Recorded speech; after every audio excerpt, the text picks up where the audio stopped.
आत्मिक यात्रा कार्यक्रम रे आपनको स्वागत करू।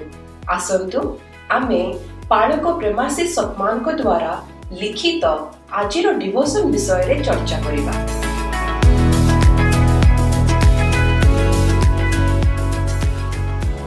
Praise the Lord. आज आमे गोटे बहुत माने गंभीर विषय रे कथा हेबा।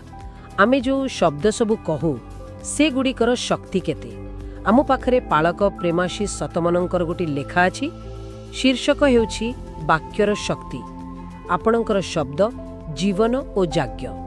तेबे आमे चेष्टा करिबा एही लेखार मुख्य कथा गुडी को बुझिबाकू आउ देखिबा केमिति आम कथा आम जीवन को प्रभाव पकाए।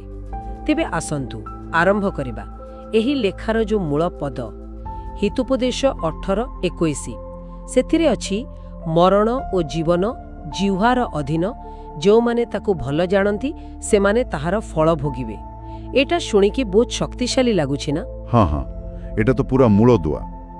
एही पदटी माने पूरा स्पष्ट करूछि जे आमे जहा कहू सेटा खाली शून्य कथा नुहे। सेथिरे शक्ति अछि जीवन देबार किंबा विनाश करिबार।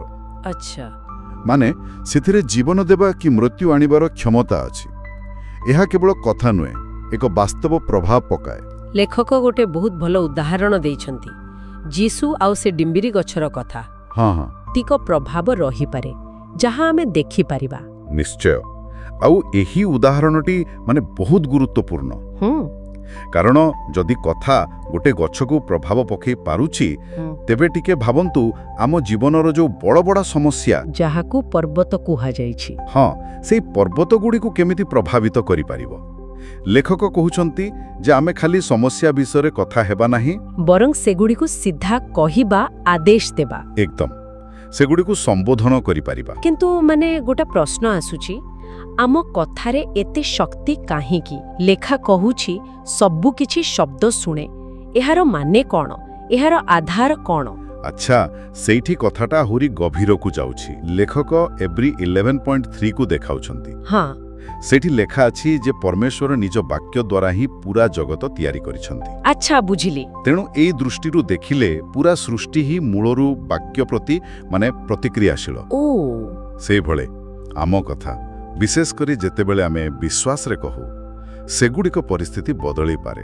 हो, आउ गोटे उदाहरण भी अछि लोक 4:4 रो, जेउठी जीसु परमेश्वरक वाक्य व्यवहार करी शैतान को हराई थिले। ठीक। एथिरी जଣା पडुछि जे शब्दर प्रभाव केवल एही दुनिया रे नुहे, आध्यात्मिक स्तर रे भी अछि। तेबे एसबर प्रकृत माने कोन? आमे एहाकू केमिति निज जीवन रे व्यवहार करिबा? यार अर्थ मते लागुछि आमको बहुत सावधान हेबाकू पड़िबो आमे कोन कहूछु। निश्चय, विशेष करी निज विषय रे, आम भविष्य विषय रे। एकदम ठीक। लेखक तो उत्साहित करूछंती जे आमे नेगेटिव कथा न कही बरं परमेश्वरंकर जो प्रतिज्ञा सेगुडी को विश्वास रे कहिबा। हाँ, एटा खाली पॉजिटिव भाबिबा कथा नहे, एटा गोटे विश्वासर काम। लेखक माथ्यू 21:22 कथा भी कहउछंती। हाँ, सेठी कोन अछि? सेठी लेखा अछि, आउ तुमे माने प्रार्थना कला बेले जहा किछि विश्वास सहकारे मागिबो सेही समस्त पाइबो। अच्छा, देखिले एटा देखौछि केमिति आम कथा आउ आम विश्वास दुईटा जाक जड़ित। हाँ, बुझिले। आमे जहा कहू सेईटा आम विश्वास को देखाए, आउ सेई अनुसारे फल मिले। एहा गोटे चक्र भलिया, बुझिले? हो, विश्वास आम कथा को शक्ति दिए, आउ सेई कथा पुणी आम विश्वास को आहुरी दृढ़ करे।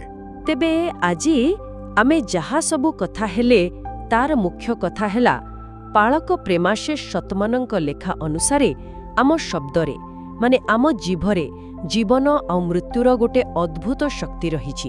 हाँ, एहा आम पई गोटे बड़ आह्वान जे आमे आम कथा को ज्ञान आ विश्वासर सहित व्यवहार करिबा।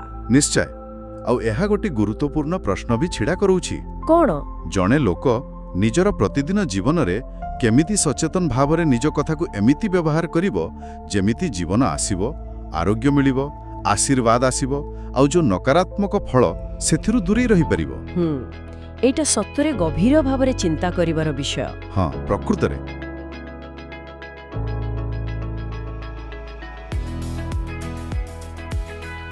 आजी आत्मिक यात्रा कार्यक्रम रे जोग दवा पई धन्यवाद। जेउठी आमे प्रतिदिन परमेश्वर को वाक्य आलोचना करूछु।